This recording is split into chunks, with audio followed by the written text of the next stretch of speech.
राम कृष्ण हरी जय जय राम कृष्ण हरी.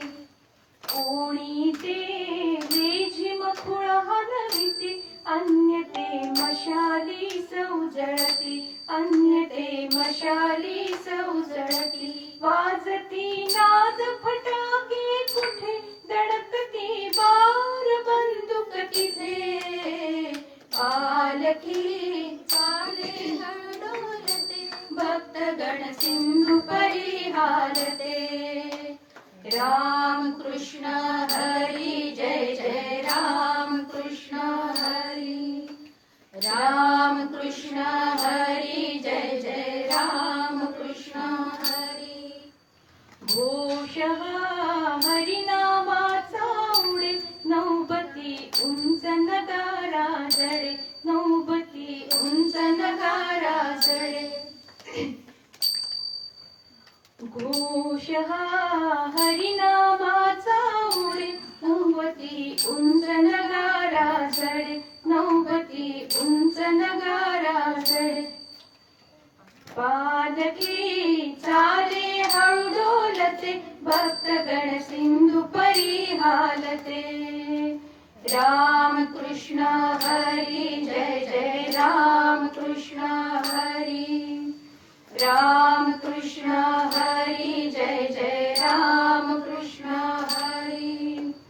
ओढती पालखी सधन्यते, मुक्त ऋण पोहोचले धन्यते, मुक्त ऋण पोहोचले धन्यते. विकारा वासना सर्वही, ठेविल्या गुंडाळून स्वगृही. पालखी चाले हळू डोलते, भक्तगण सिंधू परी हालते, भक्तगण सिंधू परी हालते. राम कृष्ण हरी जय जय राम कृष्ण हरी. राम कृष्ण हरी जय जय राम कृष्ण हरी. प्रार्थना केवळ परमार्थः, भक्तीचा अगाध महिमाच, भक्तीचा अगाध महिमाच. विसरले शरीरास आपुल्या, दाविती नश्वर देवा फुल्या. पालखी चाले हळू डोलते, भक्तगण सिंधू परी हालते, भक्तगण सिंधू परी हालते. राम कृष्ण हरी जय जय राम कृष्ण हरी. राम कृष्ण हरी जय जय राम कृष्ण हरी. आतली मूर्त कुणाची बरे, नामुळी महत्व त्याला खरे, नामुळी महत्व त्याला खरे. विठ्ठला कृष्णा की शंकरा, वैसवा केवळ की पत्थरा. पालखी चाले हळू डोलते, भक्तगण सिंधू परी हालते. राम कृष्ण हरी जय जय राम कृष्ण हरी. राम कृष्ण हरी जय जय राम कृष्ण हरी. भावना हीच निष्ठा करी, भक्तीचा दीप हवा अंतरी, भक्तीचा दीप हवा अंतरी. दाखवा भाव जला वाचुनी, भक्तीचे कारंजे उडवुनी. पालखी चाले हळू डोलते, भक्तगण सिंधू परी हालते, भक्तगण सिंधू परी हालते. राम कृष्ण हरी जय जय राम कृष्ण हरी. राम कृष्ण हरी जय जय राम कृष्ण हरी. अशाश्वत शरीर जरी चाहले, शाश्वतची भक्ती रूपे राहिले, शाश्वतची भक्ती रूपे राहिले. नाद हा घुमवित ही पालखी, श्रांत ना चालत से सारखी. पालखी चाले हळू डोलते, भक्तगण सिंधू परी हालते. राम कृष्ण हरी जय जय राम कृष्ण हरी राम कृष्ण हरी जय जय राम कृष्ण हरी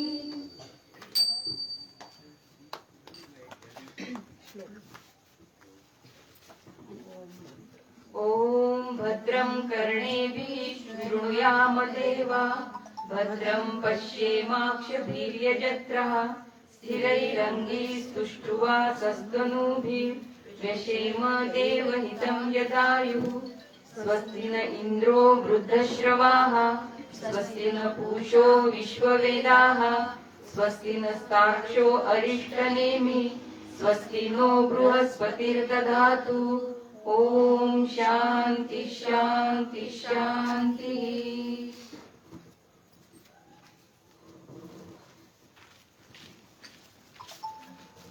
आपण जे आता गीत ऐकलेलं आहे ते सद्गुरू डॉक्टर काकाचं रचित आहे. असे विद्यार्थ्यांनी एक गावी आनंदाची गाणी आपण जर एक ॲपच तयार केलेला आहे. त्यावर डॉक्टर काकांचे निवडक काही रचना ज्या आहेत त्या गीताताईंनी अत्यंत मधुर आवाजात गायलेल्या आहेत. त्याचा आपल्याला आस्वाद घेता येईल. गावी आनंदाची गाणी आपण बघावं. मी आदरणीय आचार्य काकूंना विनंती करतो त्यांनी आपल्या निरूपणाला सुरुवात करावी.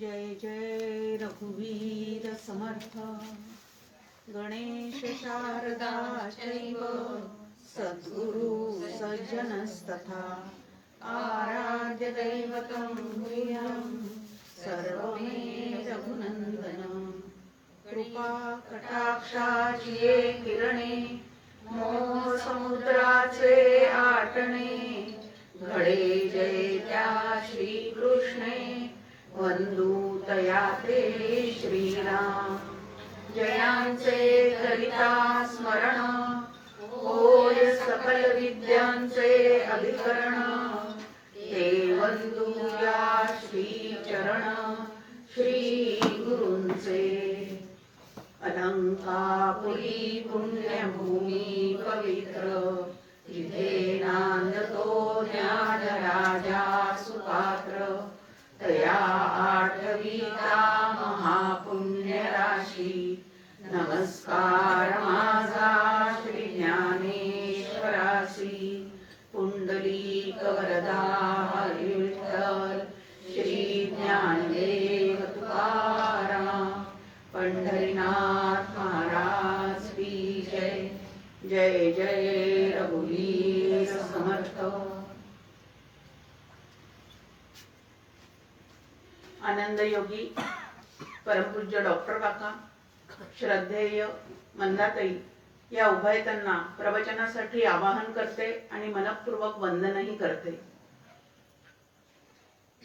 चित्त शुद्ध आणि शांत करून अद्वैत तत्वज्ञान ऐकण्यासाठी जमलेल्या सर्व श्रोत्यांना मनपूर्वक अभिवादन करते. आद्य शंकराचार्य त्यांचे आजे गुरु गौडपादाचार्य आणि त्यांचे गुरु गोविंदा पादाचार्य या तिघांना सुद्धा मनपूर्वक वंदन करते. आज माझ्या समोर 100 श्लोक आहेत, म्हणजे संचुरी काढायची आहे. आता एक एक रन काढत गेलो तर सेंचुरी काढायला खूप वेळ लागणार. म्हणून काही चौकार, काही सिक्सर आणि काही एक एक रन असं मिळून आपल्याला या ठिकाणी आजचा विषय जो आहे तो पूर्ण करायचा आहे. खरं तर डॉक्टर काका नेहमी म्हणतात कोर्स पूर्ण झालाच पाहिजे, पोर्शन पूर्ण झालाच पाहिजे, असं काही नाही. पण तरीही ऐकणाऱ्याला आपण पूर्ण एखादा उपनिषद ऐकलंय असं समाधान मिळालं तर ते जास्ती बरं वाटतं. आणि म्हणून श्लोक जरी प्रत्येक आपण इथं उच्चारलेला नसला तरी त्याचा सारांश जो आहे तो निरूपण करण्याच्या ओघामध्ये नक्कीच आपल्यापर्यंत पोहोचलेला आहे. आणि तसंही हे 6-7 दिवसाची प्रवचन म्हणजे एक झलक असते आणि त्यानंतर विचार असा असतो की प्रत्येकाने स्वतःहून त्या अभ्यासाला लागावं, त्याच्याशिवाय आपली प्रगती होणार नाही. एक लक्षात आणून देण्याचं काम एवढंच प्रवचनाचं उद्दिष्ट असतं आणि त्यानंतर मात्र प्रत्येकाने स्वतः अभ्यास करायचा प्रयत्न केला पाहिजे. काल आपलं अद्वैत प्रकरण चाललेलं होतं आणि 48वा जो श्लोक आहे तो आपण आज घेऊ असं आपण ठरवलेलं होतं. अजातवाद आपल्या समोर मांडणारा हा श्लोक आहे. न कश्चित जायते जीवः संभवोस्य न विद्यते एतत् उत्तमं सत्यम यत्र किंचिन्न जायते. की जीव कधीच निर्माण होत नाही.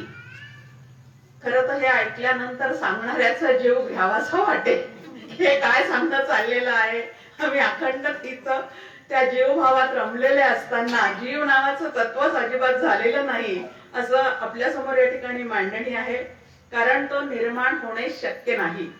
हेच ते सर्वश्रेष्ठ सत्य आहे की जेथे ज्याच्यापासून काहीच उत्पन्न होत नाही. एकमेव अद्वितीय असं ब्रह्म नावाचं तत्व सर्वत्र सदा समत्वाने भरलेलं आहे आणि त्याच्यावर जरी या संपूर्ण जगताचा देहादी जगताचा भास होत चाललेला असला तरी जीव नावाचं तत्व मात्र निर्माण झालेलं नसून आभासिक आहे. आता श्रुतीने जे सांगितलेलं आहे ते आपण आपल्याशी पटवून घ्यायचं आहे. श्रुती सत्याशिवाय दुसरं काही बोलत नाही. संत सत्याशिवाय काहीही सांगत नाही आणि म्हणून मला ते कितीही जरी असत्य वाटत असलं तरी त्यांनी दिलेला विचारच माझ्या ठिकाणी मुरवणं याला साधना असं म्हणतात. तो विचार जो आहे त्याचं दृढीकरण आपल्या ठिकाणी करायचं. भलेही आपल्याला जीव झालेला वाटत असला तरी तर जीव उत्पन्नच झालेला नाही असं या ठिकाणी सांगितलेलं आहे. समर्थांची एक छान ओवी आपल्या समोर आहे.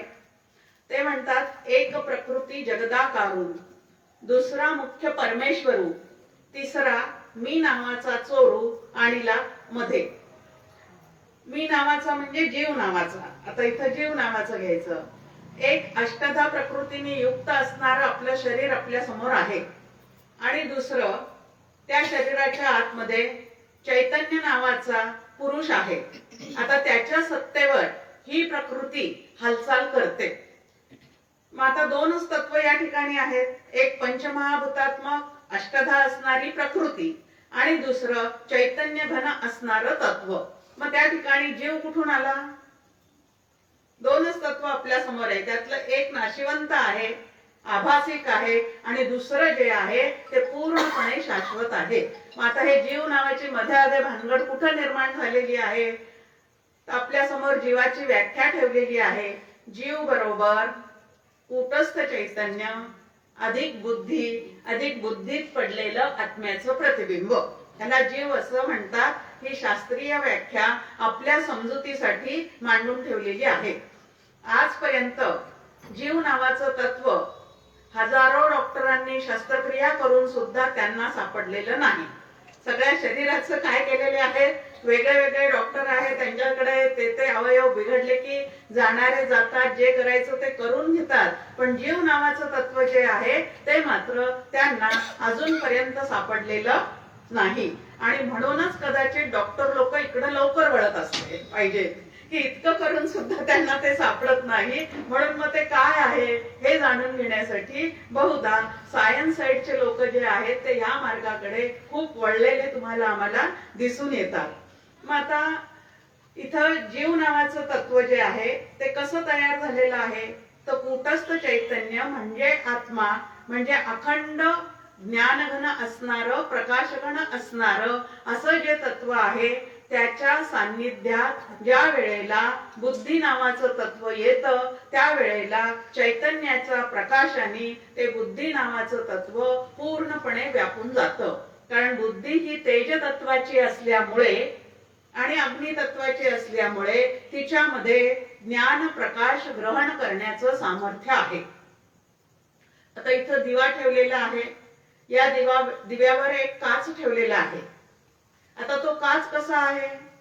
स्वच्छ आहे, आणि म्हणून आतल्या ज्योतीचा प्रकाश जो आहे तो त्याच्यामध्येही पूर्णपणे फाकतो आणि बाहेरच्यांना सुद्धा तो दिसतो. आता त्याच्यावर जर आपण एखादा स्टीलचा ग्लास ठेवला तर आतल्या ज्योतीचा प्रकाश बाहेर पडणार आहे का?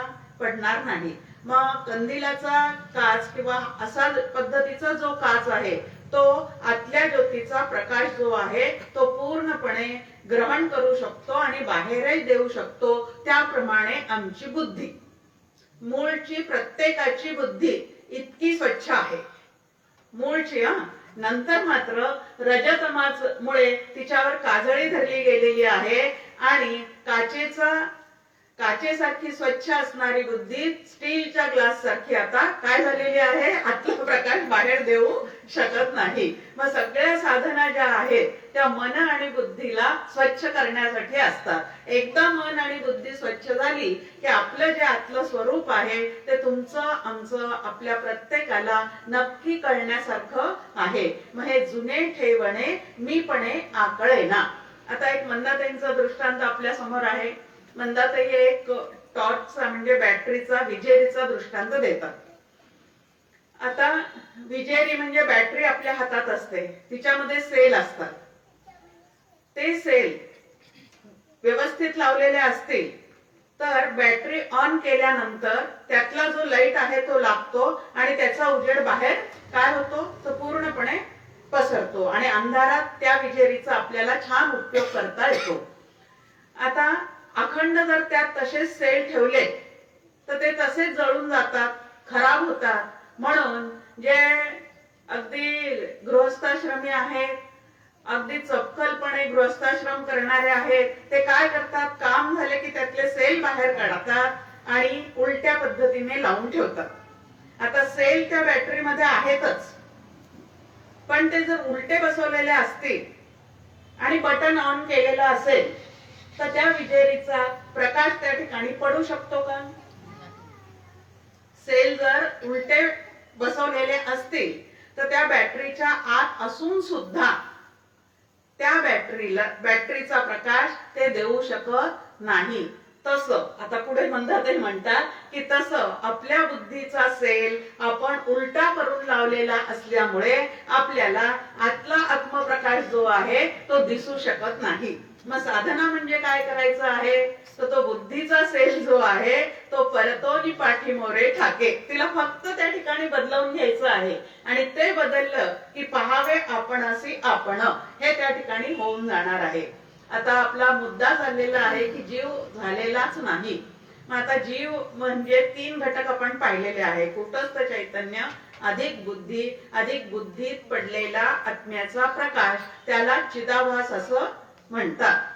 मग आता बुद्धी नावाचं तत्व आहे आणि कुटस्थ चैतन्य नावाचं तत्व आहे. बुद्धी जड आहे म्हणून तिला स्वतःचंही काही कळत नाही आणि बाहेरचंही काही कळत नाही. कुटस्थ चैतन्य जे आहे ते ज्ञानघनच आहे म्हणून त्याला ज्ञान करून घेण्याची अजिबात गरज नाही, त्यालाही ज्ञान करून घेण्याची गरज नाही. मग आता बुद्धी पण आहे, कुटस्थ चैतन्य पण आहे. जोपर्यंत ही बुद्धी त्या कुटस्थ चैतन्याशी एकरूप होऊन राहिलेली आहे किंवा भगवत लीलेने म्हणा, प्रारब्ध त्या जीवाचं असेल म्हणून म्हणा, ती जोपर्यंत त्याच्या सन्निध आहे तोपर्यंत ज्ञान प्रकाश ग्रहण करण्याचं सामर्थ्य त्या ठिकाणी असतं. आता 2च तत्व आहेत, एकाचं फक्त त्या ठिकाणी काय झालेलं आहे? आता कुटस्थ चैतन्याचा बुद्धीत पडलेला जो प्रकाश आहे त्याला चिदाभास म्हटलेला आहे. आता चिदाभास मध्ये चित आभास असे 2 शब्द येतात. चैतन्याचा आभास म्हणजे पूर्णपणे त्यामध्ये पडलेला आहे. आता हा जो पडलेला आभास आहे तो प्रत्यक्षात कधीही तुम्हाला आम्हाला काय होत नाही, हातात घेऊन कधीही पाहता येत नाही. मग हा आभास म्हणजे नेमकं काय आहे? हा जीव कसा निर्माण झाल्यासारखा तुम्हाला आम्हाला वाटतो, ह्याच्यासाठी त्यांनी पुढच्या प्रकरणामध्ये त्याला नावच आलात शांती असं आहे आणि त्यामध्ये एक दृष्टांत देऊन आपल्याला या ठिकाणी समजून दिलेलं आहे इथं म्हटलेलं आहे की मागे आपण पाहिलं की खरं परमार्थाचं स्वरूप काय आहे, तर काहीच झालेलं नाही. त्या ठिकाणी साधक नाही, बद्ध नाही येतं. आणि नाही कसं म्हणायचं, मग नाही म्हणण्यापेक्षा ते भासमान आहे, उत्पन्न झालं नाही पण भासमान आहे. त्याप्रमाणे हा जीव म्हणजे चिदाभास उत्पन्न झालेला नाही पण भासमान आहे. आणि तो ज्या वेळेला देहाशी तादात्म्य पाहून राहतो त्यावेळेला तिथं जीवभाव पूर्णपणे त्याचा काय होत राहतो, तर बळावत जातो. आणि जीवभाव बळावल्यानंतर देहालाच मी समजणं, प्राणाला मी समजणं, आपल्या भावभावना, मन, बुद्धी हे सगळं मी आहे असं समजून राहणं आणि त्याच्याशी ऐक्य पाहून राहणं, त्याच्याने तो सुखदुःख भोगतो. इथं आपल्या समोर आहे की जेथ अविद्या झाली नाही, काहीच झालं नाही म्हटलं की अविद्या नाही, माया नाही, ती सुद्धा झाली नाही, आभास न दिसे कधी, हे दोन्ही निर्माण नाही झाला तर आभास कशाचा आला? ईश्वराला आपण काय म्हणतो? माया विशिष्ट साभास चेतन. आणि जीवाला आपण काय म्हणतो? अविद्या विशिष्ट साभास चेतन. आता इथं म्हटलेलं आहे की खरं परमार्थ स्वरूप जे आहे त्याच्या ठिकाणी काहीच निर्माण झालेलं नाही. मग अविद्या पण नाही, माया पण नाही, जीव पण नाही, काहीच निर्माण झालेलं नाही. मग त्याच्या ठिकाणी आभास कुठून असणार आहे? आरसाच नाही तर प्रतिबिंब कसं दिसणार आहे? त्याप्रमाणे इथं बुद्धीच नाही तर अविद्या कुठून येणार आहे? तेथे जीव म्हणून काही होय कैसा, तो होणंच शक्य नाही. मग तो कसा आहे? भासमान आहे. म्हणून सतत लक्षात ठेवायचं, रज्जू सर्पा परी भासियले जगडंबर. आणि त्या जगडंबरामध्ये जीव हे एक काय आहे? जीव हे एक त्यातलंच तत्व आहे. मग जगच पूर्ण आभासिक आहे तर जगात वावरणारा जीव जो आहे तो सुद्धा कसा ठरतो? आभासिकच ठरतो. म्हणून पुढे जो जीव म्हणून म्हणती तो परब्रह्म मूर्ती अज अव्यय अमती ज्ञानरूप, ज्याला तुम्ही आम्ही जीव जीव असं म्हणतो, तो जीव वास्तविक पाहता चैतन्य घनच असल्यामुळे तो परब्रह्मच आहे. जीवो ब्रह्मैव ना पराहा. पण स्वतःच्या स्वरूपाचं विस्मरण झाल्यामुळे तो मात्र आता जीवभावाला, देहभावाला, प्राणभावाला प्राप्त होऊन बसलेला आहे. पण मूळचा तो कसा आहे? कारण चैतन्य आत्मा ब्रह्म हे मूळचं कसं आहे? अज आहे, अजर आहे, अमर आहे. म्हणजे जन्माला आलेलं नाही, ते कधीही कमी जास्त होत नाही, वृद्धत्व दिशेने ते कधीही जात नाही, कारण विकारच नाही त्याला, कुठलाच देहरूपाने विकारच झालेला नाही. पण देहाला मात्र 6 विकार आहेत. अस्ति जायते वर्धते विपरिमनते अपक्षीयते म्रियते. अहो म्हणजे काय? म्हणजे इंग्लंडना नाही तर फोंडकरांना विचार त्याचं उत्तर, कारण त्याचं सगळ्याचं निरूपण करत बसलो तर आपली सेंचुरी आज होणं शक्य नाही. म्हणून पुढे जायचंय आपल्याला. ते ब्रह्मना होई कवने मन जीवाते कैसे होणे, म्हणून नसेची तो स्पष्टपणे कळो येई. की ते ब्रह्म जे आहे ते उत्पन्न झालेलं नाही. मांडणी आहे उपनिषदांची आपल्या समोर की हे सगळं निर्माण होण्यापूर्वी म्हणजे भासमान होण्यापूर्वी फक्त एकच तत्व होतं आणि त्याला ब्रह्म असं म्हणतात. ते निर्माण झालेलं नाही तर असणार आहे, कायमचं असणार असं ते तत्व आहे. मग जर काहीच निर्माण झालं नाही तर देह आणि जीव तरी कसे निर्माण होणार आहेत असं इथं विचारलंय. म्हणून नसेची तो स्पष्टपणे कळो येई. हे सत्य एकची एक दुजेन साहे नावेक, ते अनुसरे तया सार्थक जीवनाचे. हे खरं सत्य एकच आहे, जे त्रिकाला बाधित असतं, जे कायमचं असतं, जे कधीही नाहीसं होत नाही, त्यालाच आत्मा, परब्रह्म, चैतन्य असं म्हणतात. आणि तेच जीवाचं मूळचं स्वरूप आहे. त्याच्या व्यतिरिक्त जीवाला जे काही मी यू आहे त्यू आहे असं वाटतं, तो सगळा भास आहे. आणि तेवढा सगळा भास स्वतःच्या ठिकाणाहून उडवून लावल्याशिवाय, स्वतःच्या ठिकाणाहून म्हणजे मनातून पूर्णपणे उडवून लावल्याशिवाय स्वस्वरूपाची जाण येणार नाही. आणि निर्गुण ब्रह्म असं अंतरी बिंबल्याशिवाय जीवनाचं सार्थक जे आहे ते कदापि होणे शक्य नाही. आणि म्हणून नरदेहात आलेल्या जीवात्म्याचं आद्य कर्तव्य जर काय असेल तर स्वस्वरूपाचा त्यांनी अनुभव घ्यायचा, शोध घ्यायचा आणि त्याच्याशी एकरूप होऊन राहायचं. आता आलात शांती नावाचं प्रकरण जे आहे चौथं, त्याला आपण सुरुवात करणार आहोत. जीव झालाच नाही तर मग कसं काय ते भासमान व्हायला लागलं, या संदर्भामध्ये इथे दृष्टांत दिलेला आहे. आणि त्या दृष्टांतासाठी इथं ओव्या दिल्या आहेत काकांनी आपल्या समोर. का मशाल घेऊन हाती तिज केली भिरभिरती, ती चक्रावरी ज्योती अखंड दिसे. चक्र कधी ना मशाली परी ती चक्राकारी पाहिली, ही गतीने किमया केली भ्रमस्वरूप. ते चक्र ना तेथे जन्मे, ते होऊन या न निमे, परी मशाल जी का भ्रमे तीचे असे. तैसी ज्ञान स्वरूप चिती, मन फिरवी अविद्या गती, नसे त्या विश्वाची प्राप्ती चक्राकार. मशाल पूर्वीच्या काळी अंधार घालवण्यासाठी रात्री पेटवली जायची आणि वापरली जायची. तर ती मशाल पेटवल्यानंतर जर हातात घेऊन ती गरगर फिरवली तर भोवती एक चक्र निर्माण झाल्यासारखं दिसतं. आता ती मशाल पेटवण्यापेक्षा घरी जाऊन प्रत्येकाने उदबत्ती पेटवा आणि गरगर फिरवून पहा घरी गेल्या की काय दिसतं. तर ते जे काय तिथे निर्माण झालेला प्रकाश आहे त्याची अशी कडा निर्माण झाल्यासारखी दिसते. दुसरं एक उदाहरण आपल्या समोर रोजचं असतं की आपण झोपण्याआधी फॅन लावतो. फॅन लावल्यानंतर फॅन फिरायला लागल्यानंतर वर पाहावं तर ते 3 पाते अखंड फिरत असल्यामुळे एक गोल चक्र त्या ठिकाणी निर्माण झाल्यासारखं आपल्याला दिसतं. हा अनुभव तर सगळ्यांचा रोजचा आहे की त्या ठिकाणी गोल असं काहीतरी निर्माण झाल्यासारखं वर्तुळ तुम्हाला आम्हाला दिसतं. पण ते वर्तुळ खरोखरीच आहे का, निर्माण झालेलं आहे का, किंवा फॅन थांबवल्यानंतर ते कुठं लयाला जातं का? निर्माणच झालेलं नाही तर लयाला जाण्याचा त्याचा काही प्रश्नच नाही. त्या पद्धतीने आता त्या पद्धतीने पुढे इथं म्हटलेलं आहे की जीव जो आहे तो अनादी कालापासून अविद्याग्रस्त झालेला असल्यामुळे त्याचं जे अंतःकरण आहे ते पूर्व संस्कारानुसार आणि त्याच्या आत असणाऱ्या 3 गुणांच्या प्रवृत्तीप्रमाणे सतत अंतःकरण जे आहे ते तुमचं आमचं फिरत राहतं. 3 गुणांप्रमाणे आणि पूर्वीच्या संस्कारांप्रमाणे त्याला काहीतरी प्रेरणा मिळत राहते आणि स्फुरण होत राहतं आणि ते सतत आतमध्ये वृत्तीच्या रूपाने फिरत राहतं. आणि असं अखंड ते फिरत राहिल्यामुळे जग जे आहे, देह जो आहे तो तुम्हाला आम्हाला सत्य वाटायला सुरुवात होते. पण मुळातच इथं म्हटलेलं आहे की हे काही झालेलंच नाही. आणि जीव मूळचा कोण आहे तर ब्रह्मरूप आहे. हे जगत तेथे नसे, होऊन या न नासे, ते ब्रह्मची एकले असे अद्वितीय.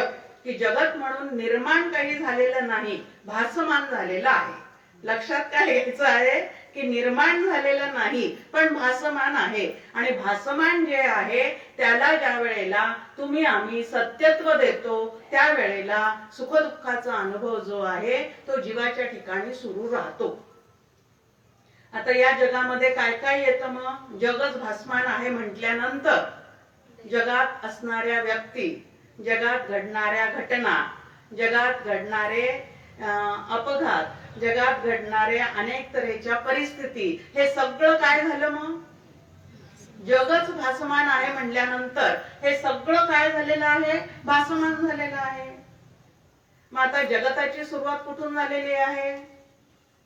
त्याने आकाश निर्माण केलं या पद्धतीने. मग आता आकाशाचेच गुण आहेत काम, क्रोध, लोभ, मद, मोह, मत्सर. मग आता हे सुद्धा आकाशाचेच गुण आहे. आकाशच निर्माण झालं नाही तर हे तरी निर्माण झालेले आहेत का? निर्माण झालेले नसून सुद्धा प्रत्येक जीवाला छळायला मात्र बसलेले आहेत. आभासिक असून सुद्धा.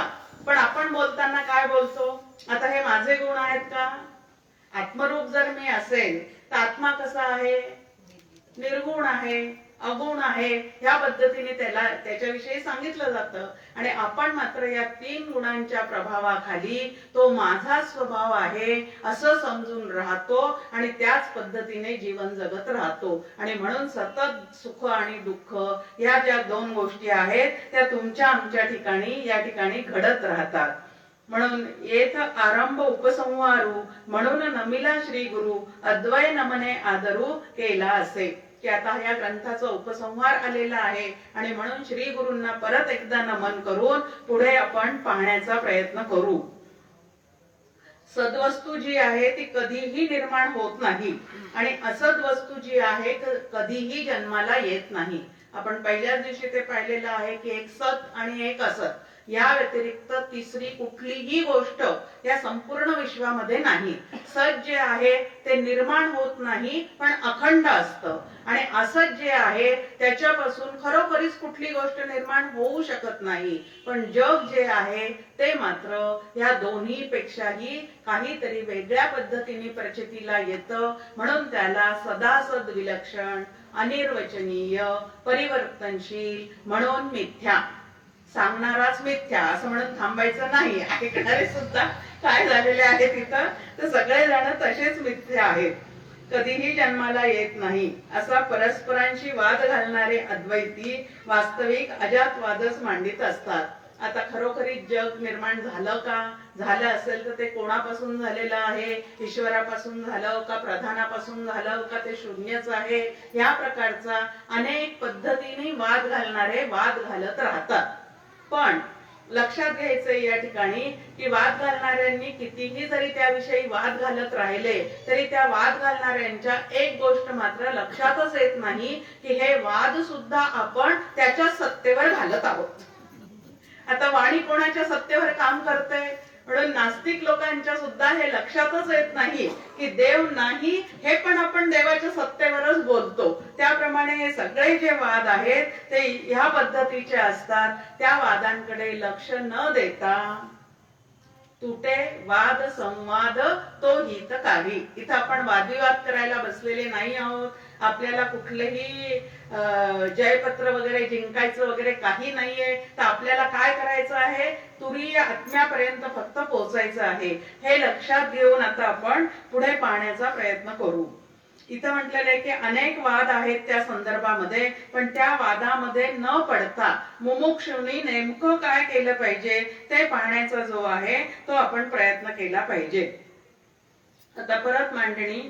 ज्याप्रमाणे माईक जीव उत्पन्न होतो व मरतो त्याप्रमाणे हे सर्व जीव निर्माण होऊन नाहीसे होतात. आता तुम्हाला आम्हाला 84 लक्ष जीव योनीतले जीव जे आहेत ते दिसतात, त्यांच्यापासून एकमेकांना त्रास होतानाही दिसतो, पण खरोखरीच ते सत्य आहेत का, कायमचे टिकणारे आहेत का, कायमचे टिकणारे नाहीत. आणि म्हणून त्यांचा खूप त्रास जीवाने करून घेऊ नये. महत्वाचं काय आहे की यातली कुठलीही गोष्ट कायमस्वरूपी नाही हे लक्षात ठेवून त्यामध्ये आपण काय करू नये तर रंगून आणि रमून जाऊ नये. कोणताही जीव जन्माला येत नाही, त्याचा जन्म होणे शक्य नाही, हेच सर्वश्रेष्ठ सत्य आहे. हे सातत्याने आपल्याला सांगणं चाललेलं आहे. मग देह जन्माला येतो. आता हे सुद्धा कसं आहे, मग त्यात चैतन्य कसं शिरतं, जीवात्मा म्हणून जो काही आहे तो कसा निर्माण होतो, त्यासाठी आपल्या समोर मांडणी आहे की असं चैतन्य खालून शिरतं का वरून शिरतं अशातलं काही नाही. मग त्याला दृष्टांत दिला जातो की घट ज्या वेळेला मातीचा निर्माण होतो त्यावेळेला त्यात व्यापून राहिलेल्या आकाशाला घटाकाश असं म्हणण्याची पद्धत आहे.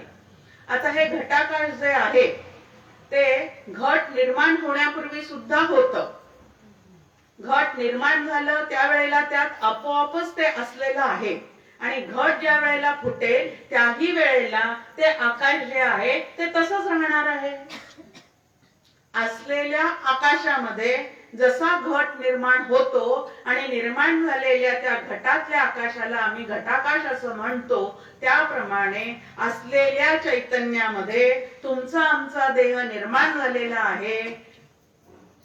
देह निर्माण होण्यापूर्वी चैतन्य आहे, देह आहे तेव्हाही चैतन्य आहे आणि देह मृत्यूपंथाने जाईल तेव्हाही ते चैतन्य असणारच आहे. आपण काल समर्थांची एक ओवी पाहिलेली होती की माझी काया आणि वाणी गेली म्हणाल अंतःकरणी, परिमी आहे जगज्जीवनी निरंतर.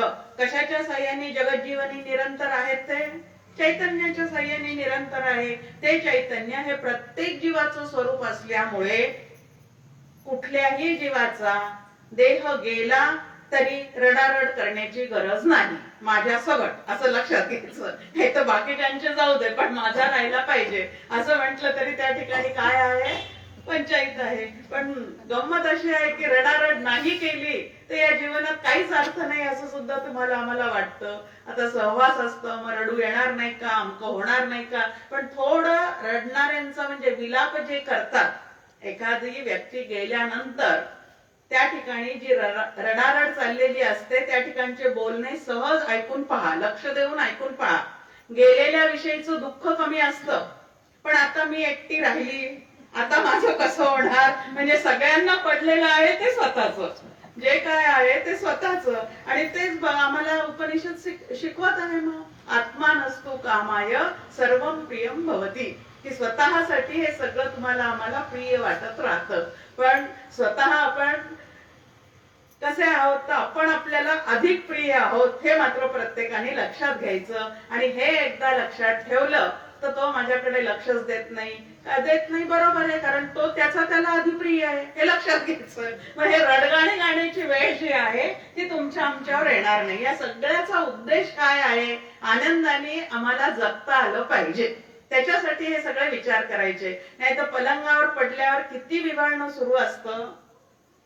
आणि तो जो काळ आहे तो आम्ही आनंदाने घालवण्याऐवजी उलट आपल्या समोर तुकाराम महाराजांचा अभंग आहे, पिकलिया सेंदे फळ कडूपण गेले तैसे आम्हा केले पांडुरंगे. आता पिकलेल्या फळातला कडूपणा, त्यानंतर तुरटपणा सगळा गेलेला असतो. मग आमचा देह पिकल्यावर आता लक्षात येईल आपल्याला की देह पिकणे म्हणजे वृद्धावस्था येणे. त्यावेळेला आमच्यातला सुद्धा जो कडू रस आहे, जो कडवटपणा आहे तो कमी झाला पाहिजे की नाही. मग अजूनही तो जर गेलेला नसेल तर आम्ही फळ कसं आहे, कच्चं फळ आहे. मग कायम असंच राहायचं का, जितकं जास्त वय वाढेल तितका समंजसपणा जास्ती वाढत गेला. भलेही ब्रह्मज्ञान होईल न होईल, पण समंजसपणा, समजूतदारपणा, ज्याला सोप्या भाषेत कॉमन सेन्स म्हणतात, तो कॉमन सेन्स जर आमचा चढता वाढता राहिला तर आम्हाला म्हातारपणे सुद्धा अत्यंत आनंदाने जगण्याची व्यवस्था होईल. माणूस विचाराने दुःखी होतो, शरीराच्या दुखण्यापेक्षा सुद्धा चुकीच्या विचारांनी तो आतमध्ये दुःख भोगतो. हे आपल्या लक्षात तरी येतं का? अजिबात लक्षात येत नाही की चुकीच्या विचार पद्धतीमुळे मी जास्त दुःख भोगत आहे. पहा, आपण आता टॅक्सीने समजा प्रवास करायला निघालो, पुण्यावरून अकोल्याला येईपर्यंत 10-11 तास लागतात. स्वतःच्या गाडीने आले तर जास्त लागतात, टॅक्सीने आलो तर लवकर येऊन पोहोचतो. आता इतका वेळ प्रवास करायचा असतो, त्या वेळेला अजून किती राहिलं, येईल की नाही लवकर, असे जर विचार आम्ही करत बसलो तर अंतःकरणाला दुःखाचा अनुभव येतो. त्याच्यापेक्षा येईलच लवकर.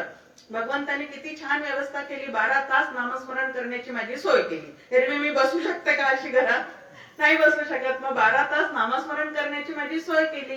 या पद्धतीने जर सकारात्मक विचार करता आले तर अंतःकरणाचं दुःख कमी होतं. आणि आता गाव कधी येईल असं कंटाळवाणं, उदासवाणं चेहरा करून जर आम्ही बसलो, सुस्कारे सोडत बसलो तर काय होऊन जातं.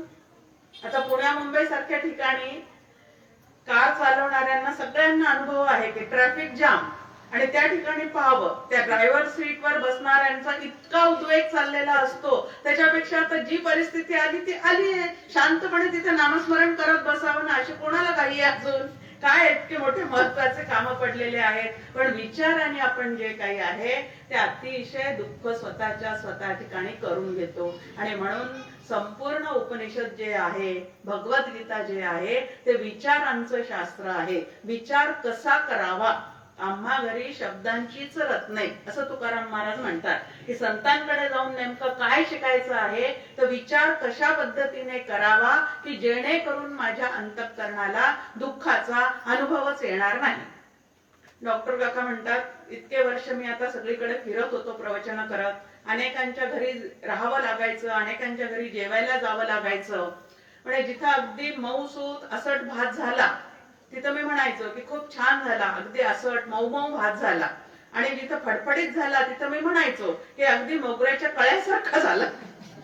हे कसंही करून आपलं चित्त जे आहे ते आनंदी ठेवण्याचा विचार जो आहे तो आपल्याला करता आला पाहिजे. भलेही बाहेरची परिस्थिती कशी असेल, पण आत्मस्थिती आणि मनस्थिती जी आहे ती मात्र आपल्याला खरोखरी सकारात्मक विचारांनी छान ठेवता आली पाहिजे. तर हे सांगू का काकांचं सांगू? जाऊ दे, काकांचं सांगूया तर म्हणजे पटायला सगळ्यांना लवकर मदत होते. काकांसोबत आम्ही उत्तर काशीच्या प्रवासाला गेलो होतो. दिल्लीवरून त्या ठिकाणी बस केलेली होती आणि तिथलाच आचारी वगैरे सगळा सोबत घेतलेला होता. तर तो आचारी जो आहे तो सरसूच्या तेलामध्ये सगळा स्वयंपाक करायचा. आता आपल्याला इकडच्या लोकांना त्या तेलाचा वास येतो, उग्र जाणवतं ते. म्हणून जेवायला बसताना असं 1, 2, 3 दिवस गेले, मी पाहिलं की सगळे जण जेवायला बसलं की थोडं तरी चेहरा कुठंतरी त्यांचा काय होऊन जातो, थोडा तरी त्या ठिकाणी बदललेला दिसतो. पण डॉक्टर काका एक असे आहेत की त्यांच्या चेहऱ्यावरचं समाधान त्यातही कधी बिघडलेलं दिसलं नाही. मग शेवटी हिंमत करून एकदा डॉक्टर काकांना विचारलंच. म्हटलं काका, सगळ्यांचे चेहरे जेवायला बसले की उतरलेले दिसतात, त्यांना ते जेवण जात नाही असं दिसतंय, पण तुमच्या ठिकाणी मला तसा काही अनुभव दिसत नाही. डॉक्टर काका म्हणे, बघ, घरी आपण जर असलो तर कोणी कितीही डायटिंग करायला सांगितलं तरी आपलं व्यवस्थित होतं का? होत नाही. आपण करायला लागलो तरी अवतीभोवतीचे त्यावेळेला इतके प्रेमाने खाऊ घालतात की आपलं डायटिंग जे आहे ते सगळं बिघडून जातं. पण इथं आता ती परमेश्वराने आपली सोय केलेली आहे असं समजायचं आणि छान राहायचं. किती छान विचार आहे आता की परमेश्वराने तसं, आता पुढे आहे तसं सुना आल्यावर नंतर करायचं की आपल्या आवडीने आपण आतापर्यंत कितीतरी पदार्थ करून खाल्लेले आहेत. म्हणजे त्या स्वयंपाक वाईट करतात असं अजिबात नाही, पण तरी करण्याची पद्धत प्रत्येकाची जी आहे ती बदललेली असते. आपल्याला वांग्याची भाजी, त्यानंतर चुक्याची भाजी, ह्या भाज्या आवडतात, त्यांना पनीर आवडतं, मेथी अजून दुसरी काही व्हाईट हे करून रस्सा करून ती घालून आवडते. मग आता त्या ठिकाणी आपण काय करणार आहोत? रोज वाकडं तोंड करायचं का? नाही. परमेश्वराची ही इच्छा. आता ते नियामक आहे, आपण नियम्य आहे. लक्षात घ्यायचं की नियामक कोण आहेत? तर आता ते नियामक आहेत आणि आपण कोण आहोत? नियम्य आहेत. म्हणजे घरामध्ये सुद्धा तू मैमेचे प्रसंग जे आहेत ते तुमच्या आमच्या ठिकाणी जास्त येणार नाही. आणि असे प्रसंग जितके कमी तितका चित्तातला आनंद जो आहे तो चढता वाढता राहील. आणि संघर्ष जर मनातला कमी असेल तर साधना करण्यासाठी आपलं अंतःकरण जे आहे ते आपल्याला वापरता येतं. आणि बाहेरचे लोक संघर्ष आपल्यासाठीचा कमी करणार नाहीत. आपल्या आतला संघर्ष जो आहे तो मात्र आपल्याला मिटवण्याचा प्रयत्न करता आला पाहिजे. भगवद्गीतेची प्रस्तावना लिहिताना डॉक्टर काका लिहितात, संघर्ष रहित संघर्ष. अंतःकरणातला संघर्ष संपवून बाहेर आपलं सगळं जे काय आहे ते व्यवहार जशाचा तसा करायचा आहे. इथं म्हटलेलं आहे की स्वप्नी जे दिसे जीवो भावो वा गारुडे दाविला भावो शास्त्री संपादिला जीव भावो नाना प्रयोगे. की काल आपण पाहिलेले की ही सगळी सृष्टी कशी आहे. एक तर तिला स्वप्नासारखी म्हणतात, दुसरं तर तिला गंधर्व नगरासारखी म्हणतात, तिसरं तिला जादूचे प्रयोग आपण जसे पाहतो त्याप्रमाणे ही सृष्टी आहे. मग जीवभाव हा सुद्धा स्वप्नवत आहे. पुढचा आला तर तो कसा आहे? गंधर्व नगरासारखा काहीतरी तो तिथं तयार झालेला आहे. आणि त्यानंतर जादूच्या प्रयोगासारखा तो आहे. हा चलाखीचा खेळ आहे. आता ही मोठी चलाखी जी आहे ती त्यांनी करून ठेवलेली आहे आणि आपण त्याच्या खेळामध्ये आनंदाने काय व्हायचं आहे तर सामील व्हायचं आहे. तो चित्ता जाहला भ्रम ते स्वयमेव तयाचे धाम जीव म्हणून नाम नसे कोठे. की असं जे काही स्वप्नवत आहे त्या स्वप्नवत जीवालाच आपण काय दिलेलं आहे तर सत्यत्व दिलेलं आहे. अजून एक खूप सुंदर ओवी समर्थांची आहे. देह राऊळ आत्मा देव कोठे धरू जाता भाव देव ओळखून जीव तेथेची लावावा. देह ह्या मंदिरासारखा आहे आणि त्यातला देव कोण आहे? आत्मा आहे. मग आता या भासलेल्या जीवानी देहाशी तादात्म्य पावायचं आहे म्हणजे नुसतं मंदिराभोवती घुटमळायचं आहे का आतल्या देवाचं जाऊन दर्शन घ्यायचं आहे? तर त्यांनी ठरवायचंय की जीव कुठं लावायचा आहे. मग हा जो ब्रह्मरूप असणारा जीवात्मा आहे तो फक्त माझ्याच आतमध्ये आहे का प्रत्येक जीवाच्या आतमध्ये आहे? प्रत्येक जीवाचा देह हा देवळासारखा आहे आणि त्यातला आत्मा जो आहे तो देवासारखा आहे. आणि म्हणून माऊली आपल्याला म्हणतात, या उपाधी माझी गुप्त चैतन्य असे सर्वगत ते तत्वज्ञ संत स्वीकारिती. आणि पुढे काका म्हणतात, तुम्ही आम्ही नाकारिती म्हणून दुःखी होती. चैतन्याकडे पाहिलं की आनंद आहे आणि वरचं रंग रूप आणि स्वभाव याच्याकडे जर आपलं लक्ष जास्ती असेल तर मात्र दुःखाचा अनुभव आल्याशिवाय राहणार नाही. म्हणून जीवाकडे पाहताना तो चैतन्य रूप आहे असंच पाहण्याचा प्रयत्न करावा. आणि मंदाते आणि काका सांगतात की प्रत्येक जीवात्मा मूळचा अत्यंत शुद्ध आणि स्वच्छच आहे. कारण काय आहे, आत्ताच आपण ती ओवी पाहिली की परब्रह्म मूर्ती. प्रत्येक जीव कोण आहे? परब्रह्माची मूर्ती. म्हणून मूळचा प्रत्येक जीव अतिशय शुद्ध आणि स्वच्छ आहे आणि त्याला आवाहन करावं. काय करायचं आहे की त्याला आवाहन करायचं, त्याची उपासना करायची आणि तेच तत्व जे आहे ते सर्व ठिकाणी पाहण्याचा जो काही आहे तो तुम्ही आम्ही प्रयत्न करायचा. हे जे एक खरे खरे काही न कोठे विचारे एक सच्चिदानंद सारे ब्रह्मरूप. एका ब्रह्माशिवाय खरोखरीच कुठेही काहीही नाही. आणि ते ब्रह्म कसं आहे? ज्ञानेश्वर माऊली आपल्याला सांगतात, सर्वत्र सदा सम तेथ विभाग अधमोत्तम ते मतीवशे संभ्रम विवंचितीगा. की आपल्या मतीत झालेल्या संभ्रमामुळे आपल्याला ही प्रत्येक गोष्ट नानाविध तऱ्हेने भासत चाललेली आहे, वेगळी वेगळी वाटत चाललेली आहे. पण प्रत्यक्षात मात्र एका परब्रह्माशिवाय कुठेही काहीही नाही. आणि म्हणून त्या परब्रह्माकडे भगवंताकडे पाहण्याचा जो काही आहे तो तुम्ही आम्ही प्रयत्न केला पाहिजे. चित्त आत्म्यावरी भासे तयाधारा तोची असे म्हणून चित्त तेही भरवसे आत्माचे असे. आणि चित्तवशे जे विश्व ते आभासन तया भाव जयाही सहजे ठेव आत्मरूपी. की चित्त जे आहे ते कोणाच्या सत्तेवर भासतंय? हा जीव जो आहे तो कोणाच्या सत्तेवर भासतो? आत्म्याच्या सत्तेवर भासतो. आणि ज्याच्यावर जे भासतं त्याला दुसरी सत्ता नसते. आता शास्त्रीय भाषेमध्ये अधिष्ठान, अध्यस्त, अध्यास अशा 3 गोष्टी आपल्या समोर आहेत. आता रज्जू अधिष्ठान आहे, सर्प अध्यस्त आहे आणि तो सर्प आहे हा जीवाला झालेला अध्यास आहे. तसं तुमच्या आमच्या ठिकाणी आत्मा अधिष्ठान आहे, देह अध्यस्त आहे आणि त्या देहातलं चैतन्य जीव आहे. असा मला काय झालेला आहे? अध्यास. आता तो चैतन्य जीव आहे का जीवच चैतन्य घन आहे?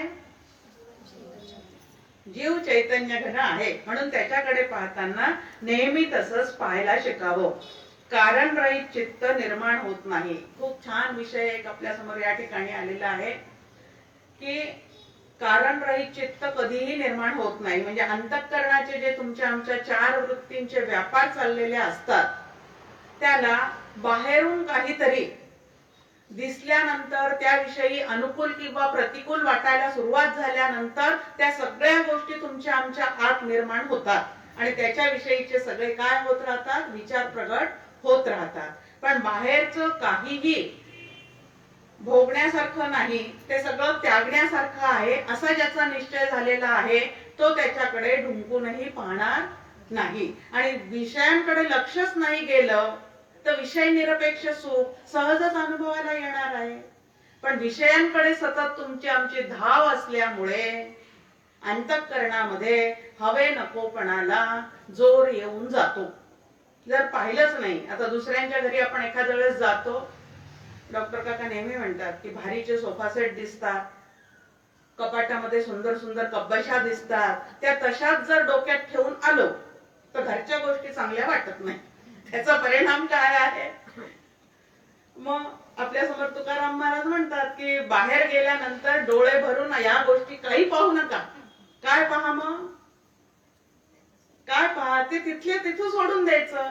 त्यांच्या प्रारब्धाने त्यांना ते मिळालेलं आहे, ते तसंच माझ्या घरी असलं पाहिजे म्हटलं की त्या ठिकाणी सगळं काय होऊन जातं? सगळं बिघडायला जी सुरुवात आहे ती त्या ठिकाणी आहे. आणि म्हणून जगताकडे दृष्टी करत असताना, जगताकडे पाहत असताना ते आभासिक आहे, ते पूर्ण सुख देऊ शकणार नाही. तुकाराम महाराजांचा अभंग आपल्या समोर आहे. ढेकणाचे बाजे सुखाची कल्पना, मूर्खत्व वचना येऊ पाहते. जे सगळंच अनित्य आहे ते नित्य सुख आम्हाला कसं देऊ शकणार आहे? नाही देऊ शकत. पण जगाकडे पाहण्याची आमची दृष्टी जी आहे ती खराब झालेली असल्यामुळे आम्हाला सुखदुःखाचा जो काही आहे तो अनुभव सतत आज सुरू होतो. आता पहा, 40 नंतर तुम्हाला आम्हाला सगळ्यांना चष्मा लागतो. म्हणजे नेमकं काय होतं? डोळ्यांची ताकद कमी होते. डोळ्यांची ताकद जी आहे ती कमी होते. ती आपल्या लक्षात आल्यानंतर आपण डॉक्टरांकडे जातो. ते डोळे तपासतात. डोळे तपासल्यावर ते आपल्याला एक काय देतात? चष्मा देतात. आणि तो चष्मा घातल्यानंतर जे पुसट दिसत होतं ते स्पष्ट दिसायला सुरुवात होते. हे साधं डोळ्याचं नेहमीच तुमच्या आमच्या ठिकाणचं उदाहरण. मग आता अस्पष्ट झाल्यामुळे ते बिघडलेले होते. जेव्हा चष्मा चढवला तेव्हा ते स्पष्ट दिसायला लागले. तसं इकडं संतांनी दिलेली ज्ञानदृष्टी ज्या वेळेला आम्ही विकसित करून जगाकडे पाहू त्यावेळेला अस्पष्ट असणारा तुरीय आत्मा आमच्यासाठी स्पष्ट होऊन जाईल. सोपं उत्तर काय आहे त्याचं? की त्या विचारांनी पाहू. संतांनी जो दृष्टिकोन आमचा बदललेला आहे, ज्ञानदृष्टी जी तुम्हाला आम्हाला दिलेली आहे, आतापर्यंत आम्हाला जग सत्य वाटत होतं. पण उपनिषदांचा अभ्यास केल्यानंतर, संतांकडे गेल्यानंतर संतांनी सांगितलेलं आहे की ते आभासिक आहे, ते नित्य नाही, अनित्य आहे, ते दुःखरूप आहे. हे त्यांनी सगळं समजून सांगितल्यानंतर मी त्याच्याकडे तसंच पाहावं का या संतांना बोलायला काय जातं असं म्हणावं? संतांना असं सांगायला काय जातं? इथं मात्र आमचा जीव जळतो असं मी म्हणावं का त्या ज्ञानदृष्टीने मी जगाकडे पाहण्याचा प्रयत्न करावा?